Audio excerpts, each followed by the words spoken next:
Résistance! Résistance! Ce que vous voyez, c'est la chienlit libérale, la pagaille, le chaos de ces gens qui rêvent d'un monde dont ils pensent qu'il serait infiniment plus dynamique s'il n'y avait aucune règle qui vienne perturber leur étrange métaphysique des mouvements spontanés du marché, de la main invisible et je ne sais quoi. Toutes ces fadaises qui n'ont jamais existé, qui n'ont jamais produit rien d'autre que de la brutalité, de la pauvreté, de la misère, de la souffrance et des vies pourries. Ces gens détruisent tout ce que nous avons construit, nous, nos pères, nos mères, nos grands-mères et nos grands-pères. Regardez l'hôpital public qui était réputé comme le meilleur du monde, comment ils l'ont désorganisé. Regardez l'école où avec 317 000 élèves de plus, ils ont réussi à fermer 4 000 collèges, lycées et écoles, privant la France et nos enfants de la principale richesse dont nous disposons, notre cerveau, notre intelligence, notre savoir, qui est la principale richesse de ce pays. Nous commençons à connaître les premières générations d'enfants abandonnés et déscolarisés du fait de ce saccage de l'éducation nationale, qui est notre bien le plus précieux dans la patrie à travers le temps. Regardez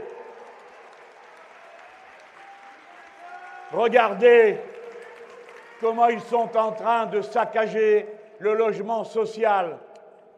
Non seulement avec cette histoire d'APL qui retire aux gens qui ont le moins, car les 3/4 de ceux qui vont voir cette APL diminuer appartiennent à la proportion la plus pauvre de la population et appartiennent à la population jeune et féminine qui tout le temps subit le pire chaque fois qu'il y a une régression sociale.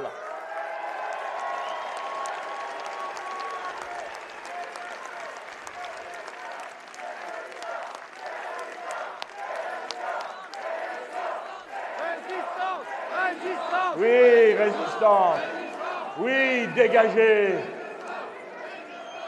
Et pendant qu'ils saccagent, c'est au point que même la très pacifique Union des HLM se retire de la discussion avec le gouvernement et qualifie sa réforme d'inepte et de stupide, capable de ruiner le logement social en France, alors qu'il y a 1 800 000 personnes qui attendent de pouvoir se loger dans une HLM, alors qu'il y a des dizaines de milliers de gens sans toit, alors qu'il y a 31 000 enfants qui n'ont pas un toit sur leur tête. Voilà tout ce que ces gens ont trouvé à faire.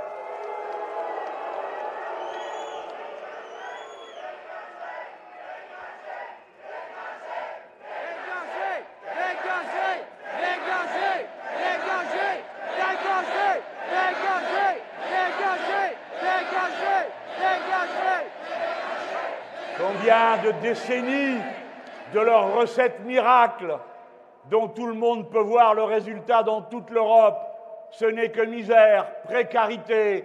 Les grandes nations montrent le visage incroyable d'une accumulation fantastique des richesses d'un côté comme jamais et de l'autre de tant de pauvreté. Bientôt, ils se préparent à s'attaquer au droit à la retraite.